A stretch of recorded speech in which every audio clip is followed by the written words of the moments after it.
റമദാൻ അതുകൊണ്ടാണ് രഹസ്യമായ ഒരു ഇബാദത്തിൽപ്പെട്ടതാണ് റമദാൻ. നോമ്പ് നിനക്ക് നോമ്പുണ്ടോ ഇല്ലയോ എന്ന് സ്വന്തം ശരീരത്തിനെ അറിയുള്ളൂ.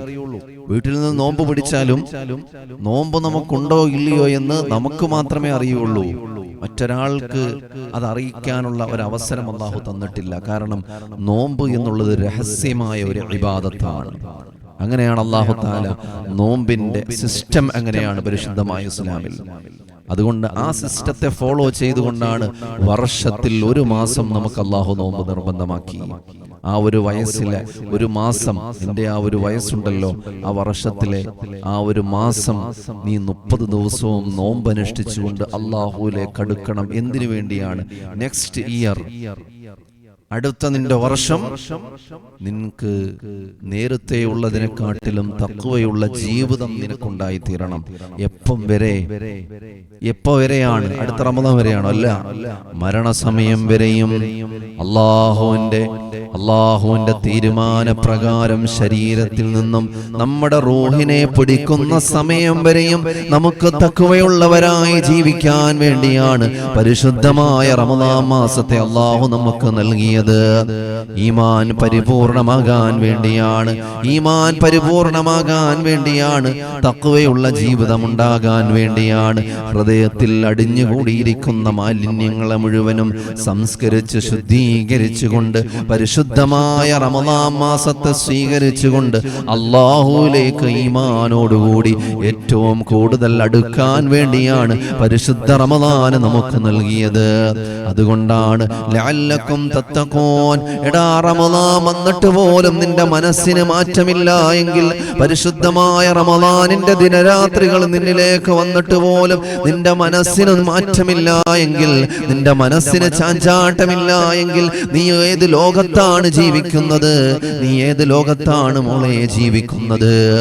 പ്രിയമുള്ള മുഅ്മിനീങ്ങളെ, തഖ്വയോടുകൂടിയുള്ളൊരു മാറ്റം നമ്മുടെ ജീവിതത്തിൽ ഉണ്ടാകാൻ വേണ്ടി അല്ലാഹു തആല പരിശുദ്ധമായ റമദാനിനെ നമുക്ക് നൽകിയിട്ടുണ്ട്.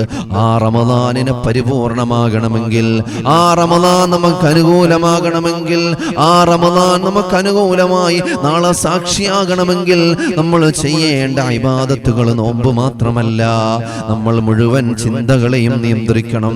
നമ്മുടെ ഹൃദയത്തെ നമ്മൾ ശുദ്ധീകരിക്കണം. നാവിനെ മുഴുവൻ ഹറാമായ കാര്യങ്ങൾ സംസാരിക്കുന്നതിൽ നിന്നും നാവിനെ സംരക്ഷിക്കുന്നവരാണ് സെലക്ട് ചെയ്ത നോമ്പുകാരെന്ന് പറയുന്നത്. മറ്റുള്ളവരുടെ കാര്യം പരദൂഷണം പറയുക, മറ്റുള്ളവരുടെ കാര്യത്തിൽ ആവശ്യമില്ലാതെ ഇടപെടുക, മറ്റുള്ളവരുടെ വിഷയങ്ങൾ ചർച്ച ചെയ്യുക, മൊബൈലിൽ കൂടി അല്ലെങ്കിൽ വാട്സപ്പിലെ ഫാമിലി ഗ്രൂപ്പുകളിൽ കൂടി ആവശ്യമില്ലാത്ത ആളുകളുടെ കാര്യങ്ങൾ ചർച്ച ചെയ്തുകൊണ്ട് സമയം കളയുന്നവര്, നമ്മൾ പോലും അറിയാതെ നമ്മളുടെ നോമ്പിന്റെ പ്രതിഫലം നഷ്ടപ്പെടുന്ന കാര്യമാണ്. അതുകൊണ്ട് പ്രത്യേകിച്ചും സഹോദരങ്ങൾ സഹോദരിമാര് ശ്രദ്ധിക്കണം. അല്ലാഹു ഈമാൻ തരുമാറാകട്ടെ. മറ്റുള്ളവരുടെ വിഷയം ഇന്ന് വാട്സപ്പിൽ ചർച്ചകളാണ്. എല്ലാവർക്കും ഫാമിലി ഗ്രൂപ്പുണ്ട്, നല്ലത് തന്നെയാണ്. കാര്യങ്ങൾ സംസാരിക്കുകയും വിശേഷങ്ങൾ പറയുകയും നമ്മുടെ വിശേഷങ്ങൾ പങ്കുവെക്കുകയും ഒക്കെ ചെയ്യാൻ നല്ലതാണ്. മറ്റുള്ളവരുടെ വിഷയങ്ങൾ പരദൂഷണവും ഏഷണിയും ചർച്ച ആക്കിയിട്ട് അവരെക്കുറിച്ചും ഇവരെക്കുറിച്ചും അഭിപ്രായങ്ങൾ പറഞ്ഞുകൊണ്ട് നമ്മുടെ നോമ്പിനെ ആരും ബാത്തിലാക്കരുത്. അത് പ്രത്യേകം ശ്രദ്ധിക്കണം. അതുകൊണ്ടാണ് നോമ്പുകാരൻ രണ്ടാമതായിട്ട് സെലക്ട് ചെയ്യപ്പെട്ട നോമ്പുകാരാരാണ്? അവരുടെ അവയവങ്ങളുടെ, അവരുടെ കണ്ണുകളെയും കാതുകളെയും നാവിനെയും കൈകളെയും കാലുകളെയും ഒക്കെ മുഴുവൻ ഹറാമായ കാര്യങ്ങളിൽ നിന്നും പ്രൊട്ടക്ട് ചെയ്തവരാണ്. അവരതിനെ സംരക്ഷിച്ചവരാണ്. അങ്ങനെയാണ് നോമ്പിനെ അവർ പരിപാലിക്കുന്നത്.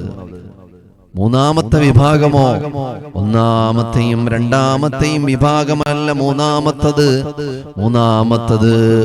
ഒന്നാമത്തെയും രണ്ടാമത്തെയും വിഭാഗത്തെ പോലെയല്ല.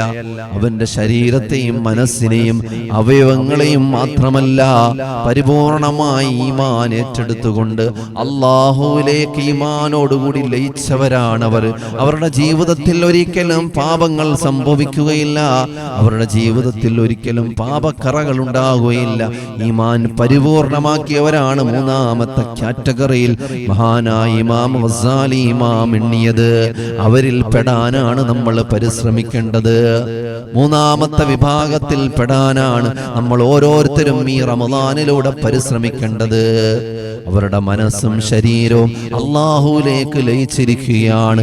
ഈമാനിന്റെ പവർ കൊണ്ട് അവരൊരു തെറ്റിലേക്കും പോകുകയില്ല. അങ്ങനെയുള്ളവരാണ് മൂന്നാമത്തെ വിഭാഗം. ആ മൂന്നാമത്തെ വിഭാഗത്തിലേക്ക് എത്തിച്ചേരുവാനാണ് ഈ റമദാനിലൂടെ നമ്മൾ പരിശ്രമിക്കേണ്ടത്. ലഅല്ലക്കും തത്തഖൂൻ, തഖ്വയുള്ളവരായി മാറുവാൻ. പരിശുദ്ധമായ റമദാനായിട്ട് പോലും മനസ്സിന് മാറ്റമില്ല എങ്കിൽ, നിന്റെ ചിന്തകൾക്ക് മാറ്റമില്ല എങ്കിൽ, ആ റമദാനായിട്ട് പോലും നിന്റെ ഹൃദയത്തെ നിയന്ത്രിക്കാൻ, നിന്റെ മനസ്സിനെ നിയന്ത്രിക്കാൻ നിനക്ക് കഴിയുന്നില്ല എങ്കിൽ നീ പരാജയപ്പെട്ടു പോയി. നീ പരാജയത്തിന്റെ പടുകുഴിയിലേക്ക് വീണവരാണ്. ഈ പരാജയത്തിന്റെ പടുകുഴിയിലേക്ക് വീണവനാണ്. അതുകൊണ്ട് റമദാനിനെ പരിപാലിക്കണേ. അല്ലാഹുമ്മ റഹംനി യാ അർഹമർ റഹീമീൻ. അല്ലാഹുമ്മ റഹംനി യാ അർഹമർ റഹീമീൻ. അല്ലാഹുവേ, നീ എനിക്ക് കരുണ ചെയ്യണേ അല്ലാ. നീ ഞങ്ങൾക്ക് കരുണ ചെയ്യണേ അല്ലാ. നിന്റെ കാരുണ്യത്തിന്റെ കവാടങ്ങൾ നീ ഞങ്ങൾക്ക് തുറന്നു തരണേ റബ്ബേ എന്ന് പരിശുദ്ധമായ റമദാനിന്റെ 1 മുതൽ 10 വരെയുള്ള ദിവസങ്ങളിലും നമ്മൾ അറിഞ്ഞുകൊണ്ട്, നമ്മൾ മനസ്സറിഞ്ഞുകൊണ്ട് ദുആ ചെയ്യുകയാണ്. അല്ലാഹുവേ, നീ ഞങ്ങൾക്ക് പുറത്തു തരണേ അല്ലാ. അഷ്ഹദു അല്ലാ ഇലാഹ ഇല്ലല്ലാഹ് അസ്തഗ്ഫിറുല്ലാഹ് അസ്അലുകൽ ജന്നത വഅഊദു ബിക മിനൻ നാർ. റമദാനിന്റെ 1 മുതൽ 30 വരെയുള്ള ദിവസങ്ങളിൽ നമ്മൾ തുടരെ ചെല്ലേണ്ട ഒരു ദുആയാണ്. പഠിച്ചു വെക്കണേ, മനസ്സിലാക്കണേ, എപ്പോഴും നിങ്ങൾ ചൊല്ലണേ. അഷ്ഹദു അല്ലാ ഇലാഹ ഇല്ലല്ലാഹ് അസ്തഗ്ഫിറുല്ലാഹ് അസ്അലുകൽ ജന്നത വഅഊദു ബിക മിനൻ നാർ. അതുപോലെ റമദാനിന്റെ 1-ാമത്തെ 10 അല്ലാഹുമ്മ റഹംനി യാ അർഹമർ റഹീമീൻ. അല്ലാഹുമ്മ റഹംനി യാ അർഹമർ റഹീമീൻ. അല്ലാഹുവിന്റെ കരുണ ചോദിക്കുന്ന മാസമാണ്. അല്ലാഹുവിന്റെ കാരുണ്യം കിട്ടിയാൽ നമുക്കെല്ലാം കിട്ടും. അതുകൊണ്ട് ആദ്യമായിട്ട് നമ്മൾ അല്ലാഹുവിന്റെ കാരുണ്യമാണ് തേടേണ്ടത്. അതുകൊണ്ട് അല്ലാഹുമ്മ റഹംനി യാ അർഹമർ റഹീമീൻ 1-ാമത്തെ 10 നമുക്ക് ചെല്ലാൻ അല്ലാഹുവിന്റെ റസൂൽ സല്ലല്ലാഹു അലൈഹി വസല്ലമ തങ്ങൾ പഠിപ്പിച്ചു തന്നത് അല്ലാഹു മനസ്സിലാക്കാൻ തൗഫീഖ് നൽകട്ടെ. ഈ റമദാനിലൂടെ നമ്മുടെ ശരീരത്തെയും മനസ്സിനെയും ശുദ്ധീകരിച്ച് അല്ലാഹുവിലേക്ക് അടുക്കാൻ അല്ലാഹു നമുക്ക് തൗഫീഖ് നൽകി അനുഗ്രഹിക്കട്ടെ.